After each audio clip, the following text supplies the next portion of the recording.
Are you feeling overwhelmed and uncertain about how to scale your business sustainably? Do you have big dreams for your business, but you're struggling to turn them into reality? Or maybe you're just tired of sacrificing your health, your well being, time with your family, and your own self care all in the pursuit of success. Not only is this not sustainable, but it can lead to increased stress and decreased productivity in the long run. Don't let the chaos of running a business hold you back any longer. Join our 12-month Real Women, Real Business Mastery program and start building the business of your dream with clarity and confidence. If you're ready to achieve six-figure plus revenue growth, rediscover your passion for your business, and say goodbye to overwork, then let's chat. Book a free business planning session at aboutshaunaLynn.com/plan. Check out the link in the show notes.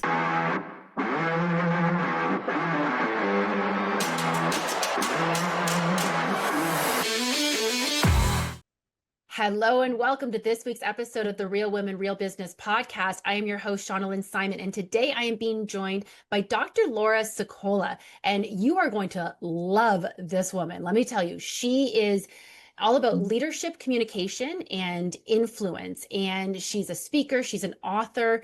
She's hosted her own podcast as well. And she helps to transform executives into confident and inspiring leaders.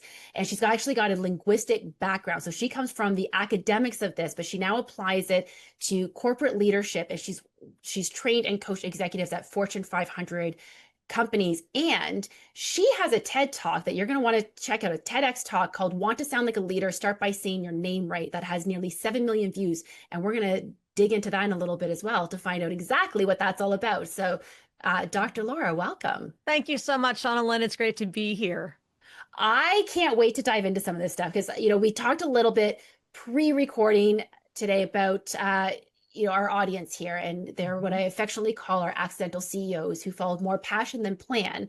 And one of the things that we often find our accidental CEOs are struggling with is sort of this imposter syndrome.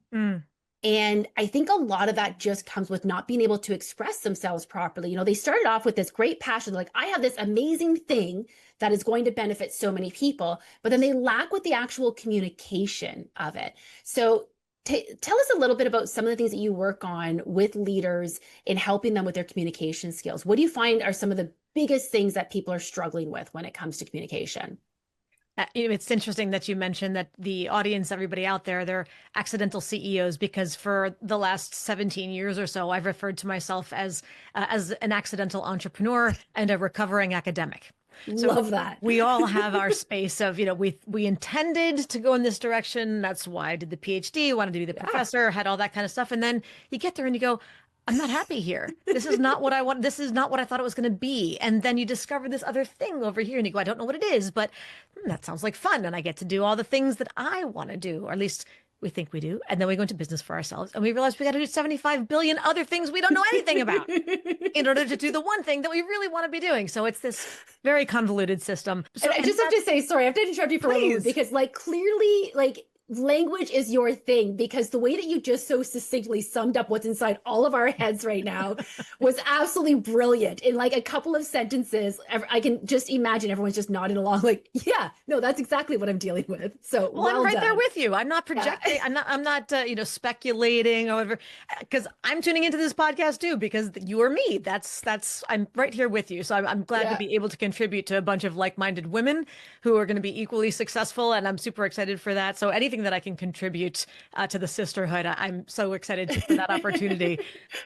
We definitely appreciate it. So sorry, I did not mean to interrupt you there. So look, I'm a Jersey Italian. Please interrupt. It's the only way to shut me up. So you are good. My skin is thick. And, got it. Love to hear what your thoughts are. So, okay. Right, imposter syndrome. Yes. I think part of the challenge is that accidental part. And this is something where if I were my own client, I would say, Laura, stop calling yourself an accidental entrepreneur, because there's not an accident here. Word choice matters. Word choice, nuances. I mean, if you're somebody who's a human thesaurus, you've got 75 synonyms for whatever, use them. And if you're not someone who has that natural litany of word choices for stuff, find it. Go to Google Docs, go to Microsoft Word, go to whatever it is, Chat GPT, and find other ways to phrase things. Because while there's, kind of the self-deprecating humor in the phrase accidental this or that, no one wants to think of themselves as an accident, and that is disempowering language. So Absolutely. it includes the concept of I'm not supposed to be here. I wasn't meant to be here. This Right. isn't for me. I don't belong here. So those little word choices that we use are they influence our own impression on ourselves as well as on others. And whatever we believe about ourselves is what we are going to project to other Right. people. I think one of the biggest misguided questions that I often get is which is more important, what you say or how you say it? And or people will assume the answer, well, it's not what you say, it's how you say it that matters. No, it's both. They are equally important because the words you choose is the foundation of your message, it's the foundation of your house. Right. The how you say it is the rest of what you build on it. It's the delivery of that message. So they both have to be good. So if you start with self-deprecating, minimizing language, then how do you deliver that in a way that builds you back up Yeah, again? And your absolutely. words are showing what you're consciously thinking, but your delivery, your voice, your body language, your facial expressions, that tells the audience what you're unconsciously thinking, what you're truly feeling about yours. So if you're kind of ha ha ha, shrug, shrug a little bit awkward, even though you're trying to use stronger words, they're going to go, oh, I sense what she truly feels and believes about what she's There's a saying. disconnect there. Yeah, Yeah. she's not confident in her own words, therefore she lacks credibility. And we are aware of that disconnect, and then we feed off it and it becomes that vicious Mm. cycle. So we got to get out of our own way, start with choosing good words to talk about ourselves first. And that's so interesting that you say that. And you're absolutely right. And to be clear, I'm definitely not telling any of my clients to call themselves accidental CEOs to everyone else. The intention is that we're turning them into intentional and thriving CEOs. But they're starting from that accidental part when they come to me and they're feeling a little bit lost. So, Yep. but you're speaking my language because there's so much in terms of communication that relates to marketing. We are at the end of the day as entrepreneurs, we are all selling ourselves. Yes, it's our Hmm. services, our products, etc. But as that independent business owner, starting out especially, you are selling yourself. And so what I often find with my clients is we'll get into I'm doing all the things, that you've probably heard that I'm doing all the things when it comes to marketing, and yet I'm still not getting any sales. Hmm. And so my response is always, it's about what you're saying, how you're saying it, and who you're saying it to. And if you Yes. don't get all three of those right, it's not going to land. You could have the greatest messaging, but say it to all the wrong people, and it's still not going to land. Or Yep. to your point, you could have all the right words, but if you can't deliver it in a way that's meaningful, in a way that's going to connect with your audience, it's not going to land. So Yes. this you're speaking my language here. So you have the three C's of Hmm. vocal executive presence. Yep. Tell me a little bit about what these three C's are. Very simple, Shauna Lynn. It is to the ability to command the room, connect with the audience, and close the deal.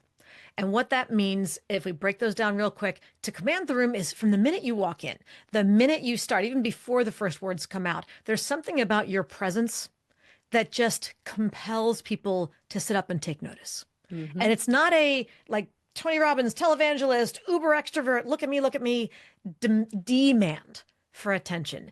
It's the ability to command it. Mm-hmm. People are compelled to pay attention. So that's command the room. Number two, connect with the audience. Connecting with the audience means you can be as different from me as Adam and Eve, but somehow on the most important level, we've established a mutual understanding that you get me and I get you Mm-hmm. on whatever that level is, but that's where we're going to stay connected for our conversation. And then number three is close the deal.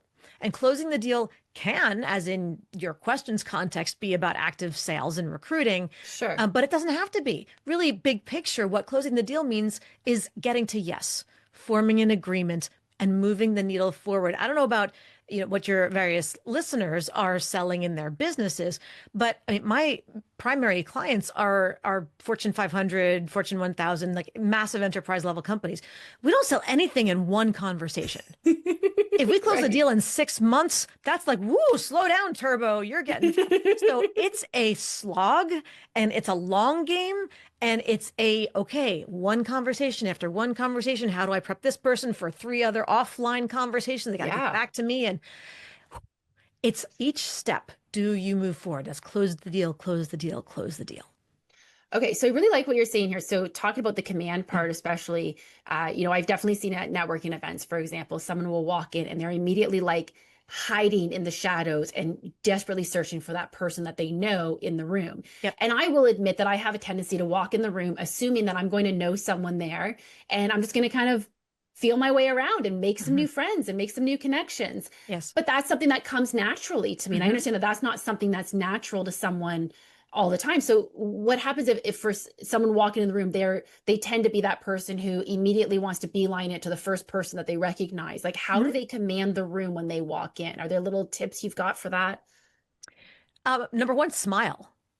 You don't have to walk around with a giant ear to your grin plastered on your face, Right. just like you're talking to yourself. But no one wants to talk to someone who looks uncomfortable Mm, because they good don't point. want to share that. So at least like neutralize the face, so to speak. Why are you there? What are you looking for? Maybe if you are looking for someone in the hopes that there's somebody that smile with the anticipation that you're going to find a friendly face. Right. Um, that people like to talk to people who look happy.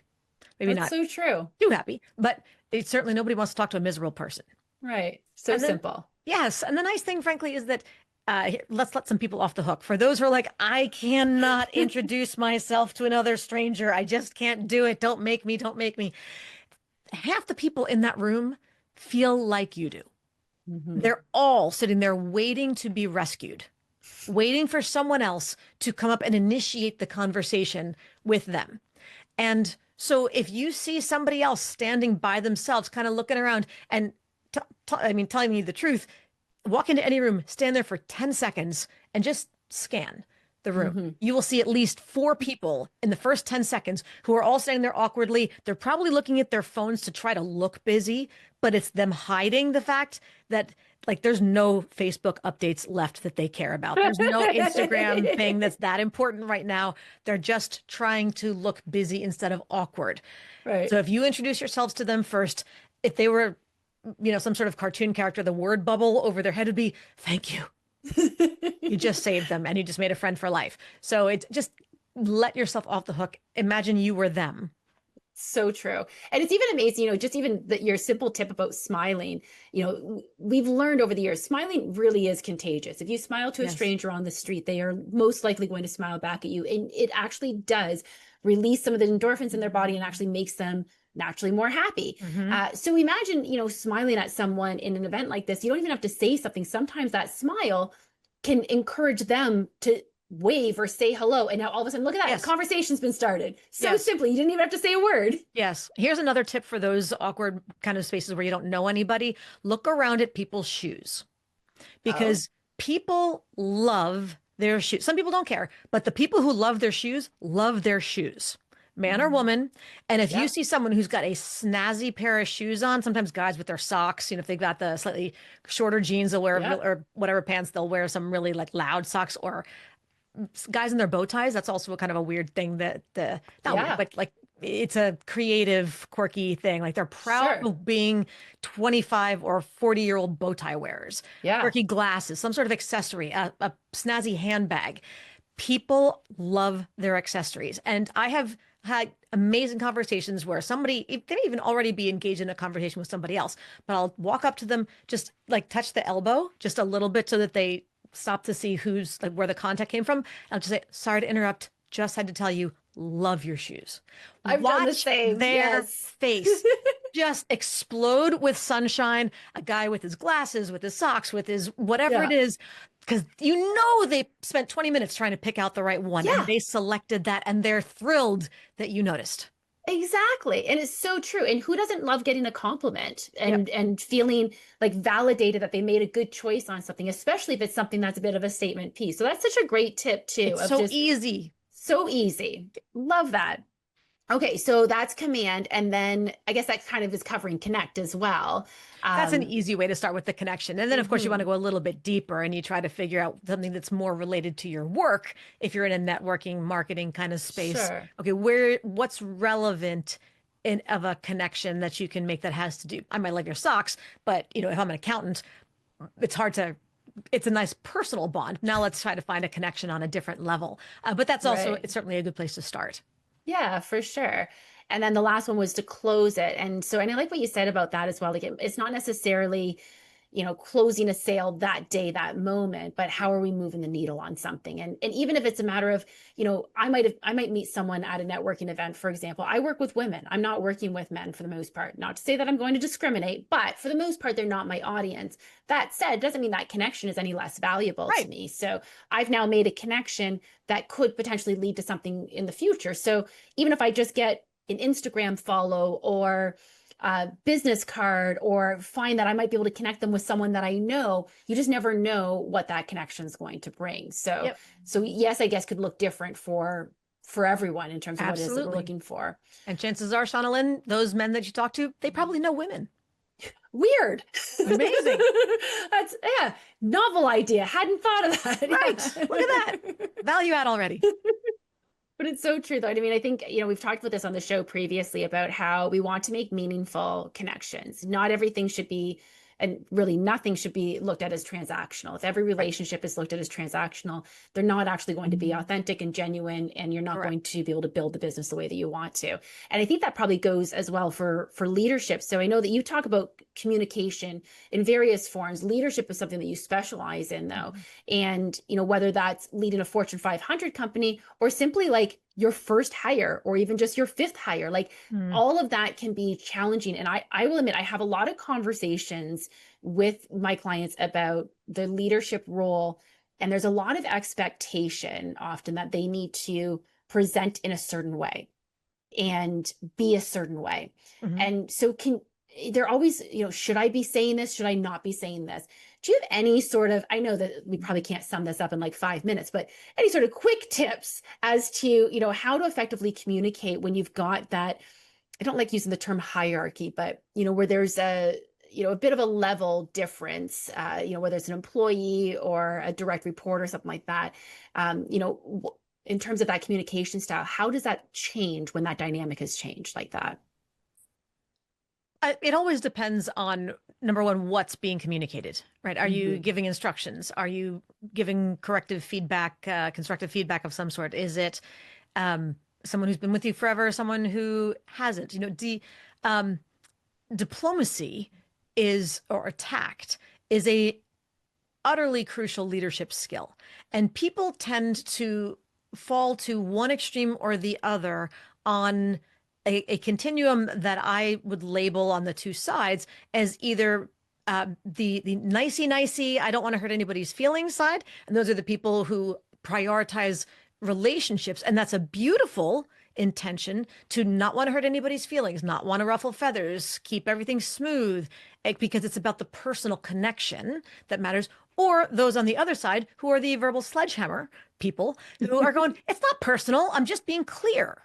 I like to be unambiguous. I don't want there to Sure. be misunderstanding about something, so don't take it personally. Meanwhile, there's a trail of dead bodies in their wake whose souls they've crushed in the process. So, how do you, the true diplomat and a leader should be a diplomat? It's not about do I have to be nice or clear? It's about how do you find that perfect balance for that person, knowing where they are on that continuum, and the importance of whatever the topic is that you need to address. How do you find the perfect balance between honoring the integrity of the relationship and honoring the integrity of the message? Mm. How do I get them to hear what I need them to hear in a way that they can hear both the content and the intent behind it? That's the And key. And that's so important because you bring up a really good point there where, a lot of times when you're trying to provide feedback, as soon as someone even knows that you're about to provide feedback, they can already start getting a little bit anxious and defensive. So how do you, there was once upon a time there was the whole compliment sandwich, which I've Mm, think we've yeah. moved past that in terms of, like, oh, say something nice, then give the negative feedback, and then say something nice again. And that doesn't necessarily work the same way. But I like what you're saying about, balancing the being nice and being clear. Yes. So sometimes, but in our attempt to be nice, we're dancing around the issue and not actually clarifying what it is that we're expecting of them. And things are unclear. And at the same time, in our efforts to be clear and concise, it can come down, like, as you said, like a sledgehammer, as Yes. opposed to landing nicely. So I think And even, yeah, just going into it with those two things in mind. Yeah. And this goes back to our original conversation about what you say and how you say it, because the Hmm. concept of clarity versus, sensitivity, let's say, is about in initially is really about word choice, but then you still have to deliver it in a way Right. that conveys certain things. I had an intern many years ago who was a graduate student at the university where I was teaching, and she was from Libya. And in Arabic, it's much more indirect on certain things. There's a lot more Hmm. flowery, a lot more buffering and stuff. And I remember having to give her some corrective feedback on something that she was writing for me. And, I asked her at one point, to how she needed what kind of feedback she liked, or if there was some way I could give her better feedback that would be more comfortable for her. I wanted to make, I mean, her English was amazing, but nevertheless, there's cultural and Of language course. differences. And, she thought about it for a second and she said, no, you're very clear.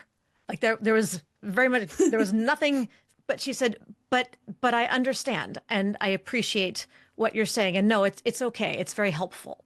So, but I think things like the word choices that you use and the facial expressions, and it's like, not what, what are you giving me, trash? I told you 14 times. Why are you doing that? As opposed to, I think, I don't know if you've learned how to do this part yet. I may not have shown you this piece. Let me show you Hmm. this. Or just checking. So, how are you feeling today? Are you Hmm. like, let me show you, I do care about you. Okay, now we're going to go here. Not but, right? But is the worst word that you can use. Because the Yes. minute you use but is saying, yeah, yeah, yeah, I got through the nice stuff first. Hmm. And And however, it's just a fancy butt. Yes. correct, correct. Nobody wants fancy butts. No That's one just wants not, fancy butts. no. Exactly. No, but I like that though. And even just, like you said, kind of reading between the lines in terms of what is it that they actually need. And what I also picked up on that you were saying there that I think is really critical, that I think falls more under communication than anything else. And I think people often miss it, is the level of accountability. Yes. The giving that benefit of the doubt of saying, I may not have shown this to you correctly. Or because I know sometimes people are like, well, I showed them 6 different times.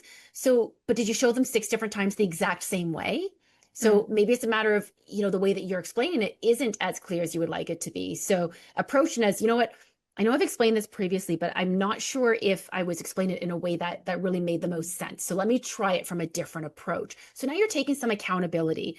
You're hmm. still accounting for the fact that they're making mistakes, but it's now a shared challenge that you're working to solve, as Right, opposed to they've done something wrong. And I think right. just that difference of how you were positioning that, I'm not sure if everyone in the audience was picking up on that, but I know I did, because I think it's such a critical thing, which I'm sure probably comes so naturally to you Well, it came in very all naturally years of to doing this. you, very clear as far as saying, you know what, I will point out that this is still not up to standard, but you know what? I'm going to take the responsibility and say, I probably didn't explain it clearly enough. Or, maybe it's about people have different learning modalities. Some Yes. people need you to tell them verbally. Some people need it written. They can hear it, but it just doesn't stick. It goes in one ear, comes out the other. Some people need to have it demonstrated. Some people need you to Hmm. talk them through it. They can Yes. watch it, but if it's something on the computer, just I need to share a screen and you tell me what to go click. If you just go, see, do this, click, click, click, click, click, and like my eyes, it's like a cat watching a fly. I'm just going, what did I saw something, but don't ask me to replicate it because I will never remember that. Talk me through it, make me Right. do it. So, what is my husband can build a giant, anything if you can watch a YouTube video. I don't know Right. why, but if I try to talk to him, no. Try to write it out, nope. If you can watch a YouTube video, he should be, wearing one of those T-shirts or, that says, I'm the YouTube king or something along those lines. Right. It's amazing what he can do with a YouTube video. You Well, need the to other thing watch it. that you mentioned, though, that I picked up on is also the check in of, is this making sense to you? Or, do I still have you with me? Like doing those check-ins. And because there's times where even someone will be like, uh-huh. And then you can see deer in headlights. Like, Yes. Yes. And here's an important point of distinction. And I'm so glad you used that example because the two most useless questions we can ask when we are looking for that comprehension check-in is, do you understand? And do you have any questions? okay. Worst questions to get valuable input. Why? Because the question, do you have any questions? They will say no when they mean yes. And the question, do you understand? They will say yes when they mean no. Okay, so what should we be saying? Actually, you know what? Hold that thought for one Yep. moment because we are going to take a really quick break. And when we come back, Dr. Laura is going to answer that question for us. Perfect. Right back. We'll be right back after this quick message. This episode of the Real Women, Real Business podcast is brought to you by, well, potentially you. Are you a brand or service that supports passionate female entrepreneurs who are ready to turn their vision into profit without the stress and overwhelm? Perhaps you're an accidental CEO yourself, now on a mission to make work and life easier for fellow passion-driven boss ladies. Our podcast is experiencing an exciting 30% month-over-month growth, reaching entrepreneurs who are building stronger, working smarter, and dreaming bigger. We have limited partnership opportunities available for brands that align with our mission of redefining how working hard looks and feels. Visit aboutshaunaLynn.com/partner to learn more about becoming a partner in our rapidly growing show. And welcome back to the Real Women, Real Business podcast. All right, welcome back to the Real Women, Real Business podcast. Before the break, Dr. Laura was going to tell us how to actually make sure that someone legitimately is understanding what you are telling them instead of asking the typical question, do you understand? Okay, so let's pick this back up then. Yes. So we're going to avoid the yes or no questions of, do you understand? Where they say yes but mean no, and do you have any questions? Where they say no but mean yes. And the question that we want to ask instead is something along the lines of, what questions do you have? Or what's still not clear? Okay. I Or what like do you that. need me to repeat? It's a what question because it's assuming that I've already asked you the yes or no question and the answer is yes, there is a problem.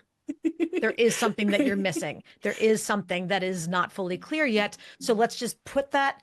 You don't have to admit anything. I've not given you any benefit of the doubt or assumption that you might already be okay, where you'd be disappointing me or admitting imperfection or something, weakness, Right. to confess that no, you can't say yes to that question. You got to say no, you don't fully understand. Remove all of that stigma. I would say, so I'm assuming there's something that I, wasn't able to completely, clearly, perfectly convey. So what can I further help with? Yeah, and I so appreciate that. And, I think it's important, I'm kind of replaying some different conversations I've had with my different team members. They all have different learning styles, they all have different communication Yes. styles. For example, one asks a lot of questions, Mm, and sometimes that is misinterpreted by other team members as she's challenging things. mm, Meanwhile, she's just trying to understand things, and she literally asks questions to understand. And once she understands, she can move on. But she has a very high fact finder. So I have Colby scores for all of my mm, employees, and she has a very high fact finder. And so she just can't move forward until she has a certain level of facts, and her mm. mind feels like, okay, I've got enough that I need to move forward. Yep. So for her, I know when I'm speaking to her, I'm like, all right, what are the questions? Because I know she's going to have questions. Yep. And sometimes she probably doesn't word them as well as perhaps she could. Yeah. I'm okay with it, but I can understand how it doesn't land the same way with Hmm. others, because she can be very direct as well. And I think part of it, she has so many questions in her head. She just wants to like rapid fire them all out so that she gets all the answers that she wants. Right. So I like that you are making space for the questions that they have, as opposed to just saying, do you have any questions? And I think where that also relates to is oftentimes we can be like, I couldn't have been more clear. And the reality is that no matter how clear we think we are, someone's going to have questions. Right. And one of the things that you and I talked about a little bit pre-interview, that I think this is kind of a really good segue for, is the question, so what do you do? Mm. Yes, the elevator pitch, as it were. And it is funny because I've coached leaders in tech, in finance, in pharmaceuticals, in market, you name it. And that's the question that flattens everybody. They just go blah, blah, blah, blah, blah, blah. And it's either just I've regurgitated my entire website that I spent a long time memorizing and you lost people after like seconds, 8 to 10 seconds Hmm. in, or you just kind of go, well, I don't really like talking about myself. I'm just an accountant. I'm just a this or Mm. that. You Oh, will the not just word. Hmm. justify anything, right? Hmm. So take that away. Don't minimize yourself. But remember, I think what's most important is that the elevator pitch, be careful of that word. It's not a sales pitch. What an elevator pitch really is an invitation to a longer conversation. It's 30 seconds worth of, and I use this in the most uh, innocuous sense possible. It's conversational bait. It Right. just is, or if you're a foodie, it's an amuse-bouche. It's a little something to wet your whistle. It's a teaser, And yes. yes, and it makes people go, I'm curious to know more about that. So, Hmm. how do you just don't give everything that you do? What we want to really focus on is the value. Most people make the mistake when you think about features and benefits. People Hmm. give a list of features. I do this and I do this and I do this and I do this and I do this. Don't give me your task list. I don't even want No. my own Why does it task list. matter? Why does it matter? No. And why does it matter? Yeah. Yes.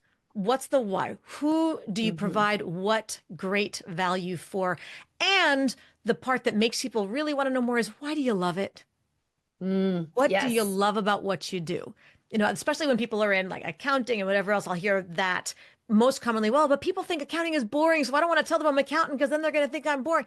No, they want to know that you love what you do because if you felt about accounting the way I feel about accounting, I'm definitely not hiring you. I want to hire Right. the person who geeks out on spreadsheets. That's the person. Exactly. You don't have to, Exactly. yes, that's the key. Yes. What do you love about it? That's who I want to hire.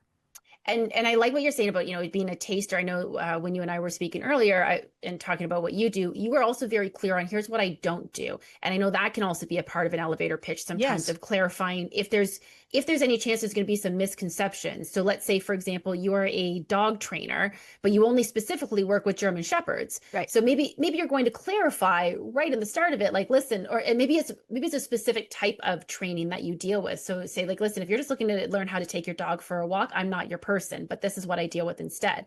And obviously, I'm not saying it quite as eloquently as probably someone I should thought in that their was elevator very pitch, clear. but it's very clear. And I think that's the other thing that I find in elevator pitches is that sometimes we focus so much on trying to say things with all these beautiful flowery words to Mm-hmm. it and try to Yes. make ourselves sound very eloquent. And Yep. one of my coaches recently had a great line, and I love, he likes to put things down to like 3 to 6 words. And Mm. he said, it's better to be clear than clever.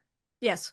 Like, Yes. that is so key. So your elevator pitch, yeah, similarly. So you're saying, like, yeah, you want to make sure that you are explaining like a little bit of a taster of Yep. this is what I do and this is why it's valuable for you and why I get excited about it. I like that. Yep. That all, it's so easy. Yeah, and the idea is that you want people to be curious to know more. You don't want to open mouth, turn on fire hose, and drown them in everything that you do. You want to get them curious and to tell you what more they want to know. So the three little words that you want them to say after your initial opener is tell me more, preferably Yeah. about something specific. So, and you said something so important about the simplicity of the words that are chosen. What we tend to do, this is the imposter syndrome kicking in and that inferiority complex kicking in again. So we'll try to sound smart. So we use as many big words and jargon, tech speak, and whatever else. And the one thing that people learn from those elevator pitches is, boy, you sound really smart. I have no idea what you do. I don't know who would hire you or Yeah. why, but you sound really smart. That is not what you want to get out of an elevator pitch. So, ironically, and this is probably the most counterintuitive advice I'll be able to give today, but if you want people to think that you're smart, the best way to do that is to make them feel smart by making your message so simple, so easy to understand that they go, oh, got it. Okay, that's it. That's it. So, I'll often start an elevator pitch for my own services is with just a question like, Shauna Lynn, have you ever had one of those moments where you're talking and you suddenly think to yourself, that sounded better in my head? Every day.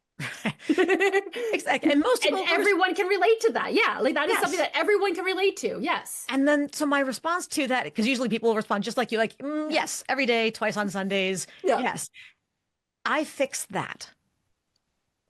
Three That is words, so perfect. three syllables. I fix that. Now, people don't know exactly what that means. They don't know how or for whom or whatever, but they just know, okay, well, I know I don't like it. There's an emotional reaction, a gut Hmm. reaction that I have at the notion of when I have those moments.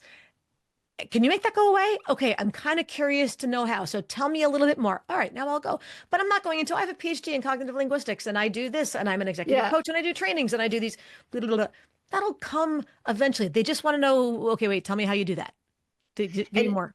it's so true because I mean, like there is a company locally that they have old school style signs up on lampposts kind of thing, and the sign is very clear. It says, "I fix noisy fans," and has Yes, a phone number. Like that is the most brilliant marketing piece I've ever seen. yes. And I think this is so. I really want like, what you're saying though about keeping those words clear and really kind of drilling down a little bit because I think what ends up happening, especially is, especially the listeners that they're not necessarily trained in the sales techniques, and so they start getting intimidated, of course, when we're dealing with a particular sales type of call. So, are there any sort of specific techniques that they could be using? Like, so one of them is I don't want to say dumb down the language, but like simplify the language Hmm. to sound, and that'll actually help them sound even more confident in like a high stakes sales call or something like that. From what if I'm understanding you correctly, you're actually saying in order to sound less like an imposter, use smaller words as opposed to bigger words. Yeah, because you don't want to sound like you're trying too hard. Right. You don't want to sound like you're overcompensating. What are some other ways that they could feel a little bit more confident in those meetings? I think sometimes those high stake meetings are when we kind of like lose all of the confidence that we might have built up before then. So we're talking about an active sales call or sales conversation at that point where Yes. they're okay, it's an Yeah. intentional, we're An both actual, yeah, beyond the elevator pitch, we're now actually trying to sell okay. someone. And this person is voluntarily engaged in this conversation with Yes. you because they're curious to see if you can help them with that Correct. very thing. Okay. I don't think anyone's doing cold calling necessarily. This is Right. someone who's Or you actually haven't like cornered interested. somebody at that networking event and holding them Correct. hostage. Got it. The uh, I think one of the other places, and as women in particular, but men struggle with this too, is when it comes time to make the ask for the money. Women hate to give a price for what Hmm. they do. The biggest fear is because the two biggest human fears on the planet are the fear of rejection Hmm. and the fear of being not enough. And the idea of or being unworthy, so to Right. speak, and being not enough. So the when we give a price, we're saying, I believe this is my value. And if Hmm. someone turns us down due to price or otherwise, the what we internalize is I am unworthy or I'm not worthy of that. I'm not Right. worth that.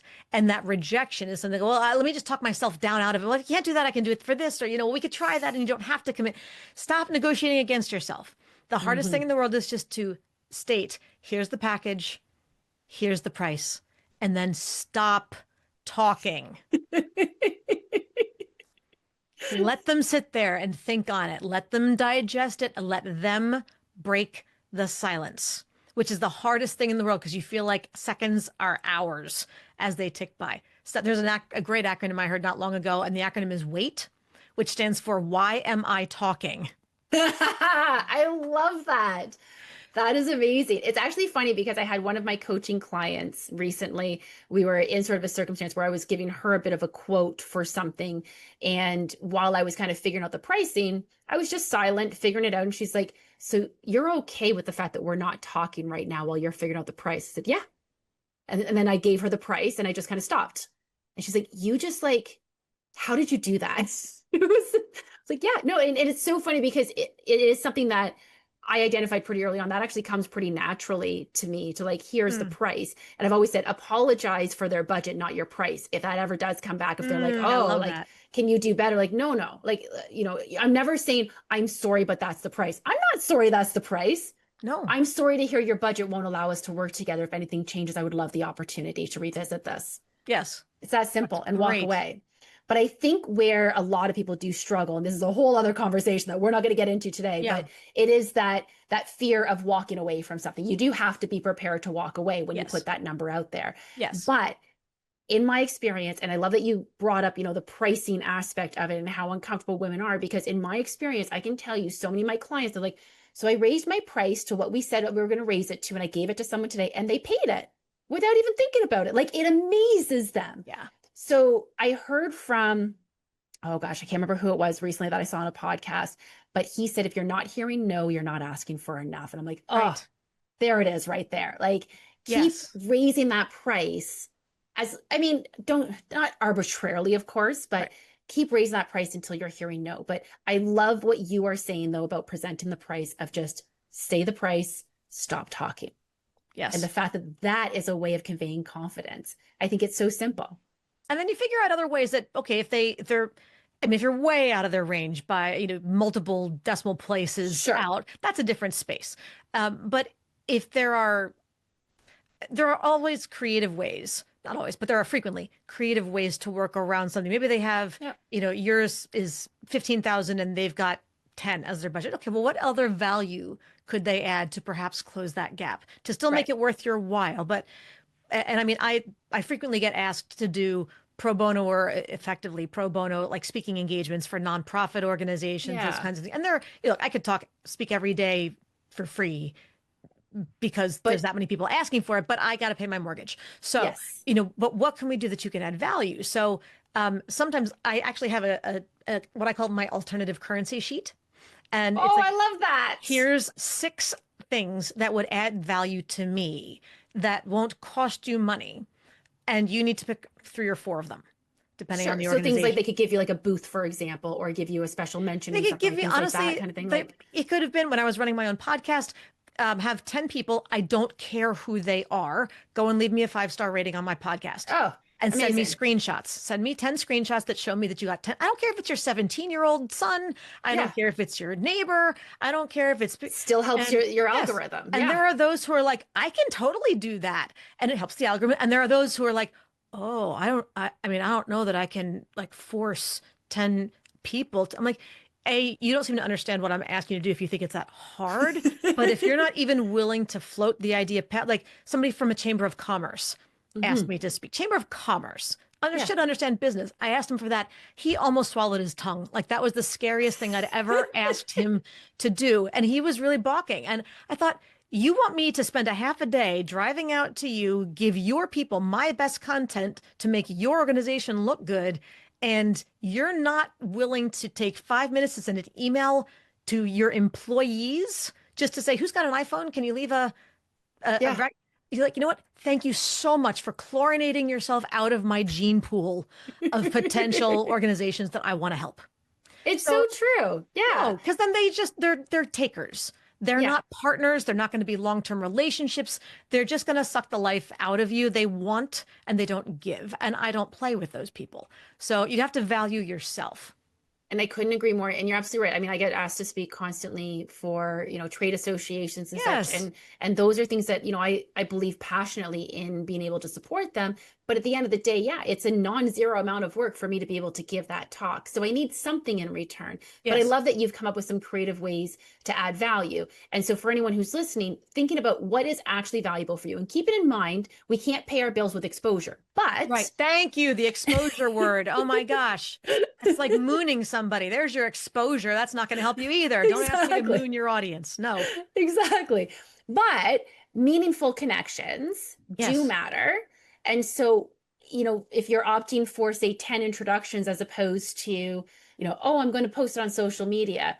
I will tell you, in being a host of a podcast, and you probably experience the same thing. I get a lot of people who contact me who would like to be a guest, and we're booked out for months at this Hmm. point. In terms of like, we're recording your episode on a day where it's not going to air for at least a month. Most recordings now are anywhere from 6 to 8 weeks before they're Yep. airing because we have so much demand for these guests, which is fantastic. It's a great position Yes. to be in. My favorite though is when I see someone come through and they're like, well, I've got 20,000 Instagram followers. I'm like, oh, they sound like they'd be a great guest to have on. I take a look, not a single like or comment on any of their posts. Yep. So this is the other thing too, is that if someone says to you, they're going to give you quote unquote exposure by post on social media, that currency only has as much value as their social media following and how engaged their audience is. Right. And I'm using that as one example. There are lots of ways that people can claim to give you exposure, Hmm. but make sure that it actually makes sense for you and that you're willing to do whatever that they're asking you to do at a reduced rate or whatever that looks like for you.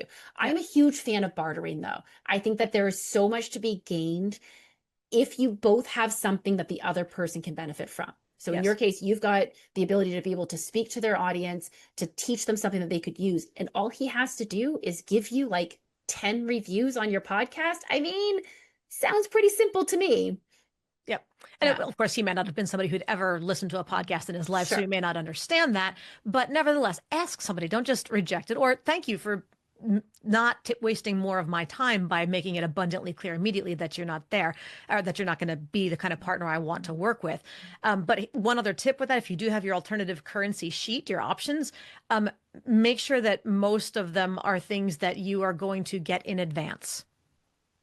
Very good point. I Because like that otherwise too. you go Yeah. and you deliver your big thing and you say, okay, so now when are you going to make those introductions for me? And they go, oh, yes, I will get right on that. Yeah. And they never come back. So it's like, all right, you need to give me tell me who are the two people you're going to introduce me to.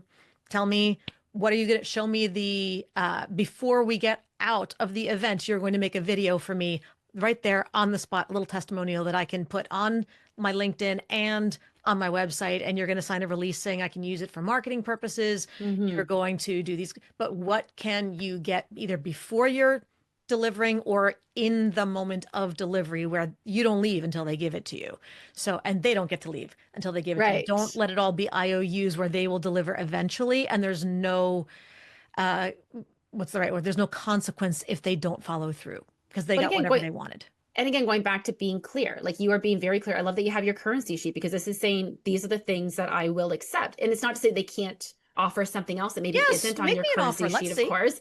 But you've already you've given them a jumping off point instead of just saying, well, what can you offer me? And they're like, I don't know. They don't know what they don't know what you're even looking for. So you've got that currency sheet. It's setting the expectations. It's clear, and you're communicating what the expectations are in terms of when you're going to get it. I mean, I think all of this, there's so much that can be gained from this. It is, again, not to say that you should be trading your services for anything but money, Mhm. but there are times where these exceptions can be made. And this is a great way of being able to feel like there's mutual value there. So I Yep. love that. Thank you so much for sharing that. Of course. And we Now, do need exposure at certain points. And we do want to get in. Like, how do you yes, get in front of your ideal audience? If your ideal audience is amassed someplace and you can get some exposure, good. That's definitely a way that I get revenue, but it shouldn't be the only exactly. compensation. And I appreciate that extra clarification of that. Yes, there's nothing wrong with getting some exposure, but if you're hinging everything on that Right. exposure, then you want to have a bit of a backup plan. Yeah, And you want to people have will something often come else. back if you do that for them once, they want you to do it again. So, like, there's one of the big four accounting firms, a big consulting company, and um, one of their employee resource groups, ethnic group X that has their monthly meetings. They asked if I would come in and talk to their group. That's great because often that's a good entryway to people who are decision makers who happen to the women's group, the veterans group, the whatever. Hmm. Sure, I'll do that once. But then Right. don't pass me along to the veterans group and the LGBT group and the women's group and ask me to keep coming back and doing more free stuff for small groups. No, you get one. But again, I think also when you go back to setting the expectations, when they understand, if they just called you and said, "Hey, will you speak for free?" You're like, "Yeah, I love speaking for free." Yeah, They're going to right. pass your name around, right? So the fact that you're setting some parameters and saying, "Okay, like I've got to make sure that it's worthwhile for me as well," and there's nothing wrong with saying that. And I think this is the other thing that women often get hung up on is that we're afraid to say that we're worth more. Like, and goes Hmm. back to what you were saying earlier: is it's not as comfortable for us, but the reality is so that we are worth more, and Yes. being clear, taking some of that emotion out of it, being clear, being confident in how you're saying it, and then just letting it sit there Yep. and seeing how they come back. Thank you. And I do want to circle back because I also realized that we jumped into some topics and kind of ran full speed without all of it, which has been fantastic. But I really need to know because I purposely didn't even ask you this in our pre-interview about your TEDx talk because I Ugh. want to know a little bit more about what this is about because it had nearly 7 million views. So it's the name of it is Want to Sound Like a Leader. Start by saying your name right. So tell me about, okay, like I think I say my name right. I don't know. Introduce yourself. Let's see. What do you mean by introduce Yeah. myself? So pretend we're just meeting. Oh, hi, Hi, I'm mhm, Shauna Lynn Simon. got it. So Okay. where most of us, true or false, have a hard time remembering names. Oh, definitely true. Yeah. I think everybody's nodding along right now. Yeah. And part of the reason that we're bad at remembering names is because of the way the other person introduces themselves to us. And they tend to, the most common bad habits that people have that make them less memorable to us is that number one, they say their name way too fast. And that's the like our brains can't catch up with their ears in the first Right. place. So slow it down. And a lot of people, they don't even think about it because they've said it a billion times, or Sure. they don't like their own names. Ladies, oh, please don't do the, but I don't like my name bit, so I want to rush past it. That says, I don't want you to know who I am. I don't Right. like my own name. I don't like myself. Why would I want to do business with you if that's what you exude from start? Own your name. I don't care what it is. Own your name. So number one, slow it down because even if it's Ann Smith, it may be simple, but it's not predictable. Sure. So slow it down, should feel slightly awkwardly slow to you. Number two, break it up. So, Shauna you've got three parts to your name if you include your last name in it. So people need to hear it into the pieces. So we want to put a little tiny pause in between each one. So Shauna Lynn Simon, or if you want to connect Shauna Lynn as all one, fine, Which connect is what I those. normally do more. Okay, and Shauna then Lynn pause Simon. after before Simon. There we go. Mhm. Especially if your name is not maybe as common Intuitive. or Yeah. intuitive, or maybe not be from the same language background as the Hmm. people who you're speaking to, regardless of who's native and what, totally not relevant. So they need to hear how many pieces are involved. And the third is the intonation. Most of us, like you were very declarative in it. Most people tend to ask it like a question when they're introducing themselves. Like, hi, I'm It's Laura a pet peeve Sicola. of mine. Like, I think. Well, when you figure it out, let me know and then I'll pay attention. But so what we want to do really is have our first name go up. It's like saying I'm not done yet, and our last name come down. Now I'm done. It's the vocal period at the end. So Okay. I'm Laura Sicola. Laura Sicola. I Shauna like that. Lynn Simon. Just own it there. And if you're only going Right. to use your first name, then allow it to be declarative with a period, not a question mark when they say it. So when you put those three things together, then people understand it and it sticks much better than if you go, "Hi, I'm Laura Scola." It's like, Well, whoa. and one of my pet peeves, I will admit, is the inflection of the voice that, leads you to believe that they're asking a question with Hmm. anything that's being said. Yep. And it's something that, don't get me wrong, we're all guilty of it at some point, but it is one of my pet peeves when it comes to the name, because I have picked Yes. up on it myself as well. And I will often say to people, and part of it is because I do business coaching as well. I'm like, I'm sorry, Mhm. would you like me to give you a moment to think about that and answer again? Yeah. Like, Are you asking me or telling me? right, exactly. And one of the things that I liked when you and I met earlier, because I always ask before I have a guest on, I want to ensure that I'm saying your name correctly. And you gave me a fun way to be able to remember your last name. And that's a great tip as well. I've seen so many people who have done it over the years. I had an employee at one time, his name was Man Beer, and he says, just think of man who likes beer. Like it was just such an easy way to remember his name. Doesn't mean it's spelled that way, Hmm. but people are more likely to remember him Yes. because he gave them an association with it. Yes. So I love that Yes. you've done the same thing. And I think that's probably an important thing, especially if you do have one of those names that's a little bit more challenging to remember or pronounce. For me, like I've been Simple Simon my entire life. I mean, Oh, that's cute. it's Simple Simon or Simon Says are two things that people can always relate, so they can at least remember my last name. I Yep. haven't come up with a great one for Shauna Lynn, but I'll keep I'll thinking think on about that that one one. for you. Yeah. That's interesting. So those are called mnemonic devices, Yes. little Yes, you're memory right. triggers, Yes. and those are great. So that's why, when you asked me how to pronounce my last name, I said it's like it's Sicola, like Pepsi Cola without the pep. I'm the pep, and then just gives people a little goofy smile because yes, it's Right. completely hokey, but it sticks. It So sticks. as long as you can make people smile with what you're saying and not go, ew, I don't want to think about that. Okay, we don't want negative associations. That's not Right. helpful.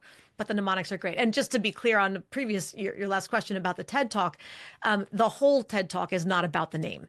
The TED Talk is about everything else we've been talking about, the three C's, about what you say versus how you say it, about authenticity and how to be still yourself while still adapting your message for those various, many different kinds of people that you're going to encounter. And yes, the name is a part of it, but Of that was course. just a fun hook for the title. Well, and we'll have to grab the link from you so I can make sure that Yes, that's included in the show notes. And speaking of which, though, you cover the three C's in your book. Is that yes, right? And your book is it's called Speaking to Influence: Mastering Your Leadership Voice. yes, yes, it is. And I'm very happy to share with everybody out there a free copy of the first two chapters that you can download, get a really quick deep dive into the fundamentals of everything we've been talking about today. And if you're interested afterwards, of course, you can always find the full book on Audible, on um, uh, paperback or Kindle edition. Perfect. Okay, so we'll make sure that the link for that is in the show notes as well. Great. It's the first two chapters of her Speaking to Influence, Mastering Your Leadership Voice. I've got to say, Dr. Laura, this has been amazing. I have so enjoyed this conversation. I feel like you and I could talk for hours. Is there, based on, some of the things we've covered a lot of different topics today. And I know, again, this can be a bit of an intimidating conversation for some people who are just still learning some of these communication techniques. But if they take one thing away from today's conversation, what would you say is, a great place for them to start? I think one of the most common pitfalls nowadays is we misuse the term and the concept of authenticity in a way Mm, that is self-limiting. We look at it as being this very black and white. Well, this is me. That's not me. I gotta be me. I can't be you. Okay, but you're not just a monolithic, I'm awake or I'm asleep and I never change. I mean, I have an 8-year-old at home. I don't talk to him the way I'm talking to you. My grandmother is sure. 98. I don't talk to her the way that I'm talking to you right now. It's not that one of those styles is the real me and then one of them is the fake me or what me faking Mm, it. They're all different sides of me. I just know that in this context, I'm going to talk in a about stuff that I wouldn't talk to my 8-year-old about, and just my tone is a little different. My approach is a little bit different. It's just a different side of me. So right. stop thinking about, well, authenticity as being black or white. There are so many different people you can get through to. I have talked to college audiences. I have talked to inmates. I have talked to CEOs of Fortune 100 companies. It always is me, but I'm going to find a way to command, connect, and close with each of them in a way that allows us to somehow relate to each other and find that common ground that allows communication to move forward. Love that. So adding a little bit of fluidity to Yes. ourselves, and we're not fixed. We're not fixed in stone. We can Mm-mm. we can be adaptable. So I think that is a perfect way to close things. So honestly, I can't thank you enough, Dr. Laura, for joining me today. This has been such a valuable conversation. Thank you so much for sharing all these insights with my audience. Oh, I enjoyed every last minute. Thank you for letting me go off on all my tangents and tell my stories and play with me in the fun parts. And I just loved every minute. Same. We love tangents around here. Trust me. Am I right, everyone? So listen, if what we're saying today has resonated with you, go and check out Dr. Laura in the show notes. She's got some great insights that she can share in her book, as well as that TED Talk. We'll make sure that the links for those are in the show notes, just like all of our resources are every week. And if what we're saying here is resonating with you, I do hope that you will continue to join us on this journey. Don't forget to subscribe and follow us on your favorite podcast platform. Leave us a review. As Dr. Laura said, that is one of the greatest currencies you can give us. And of course, I hope that you'll continue to tune in next week and continue on this journey with us. Until next time, keep thriving.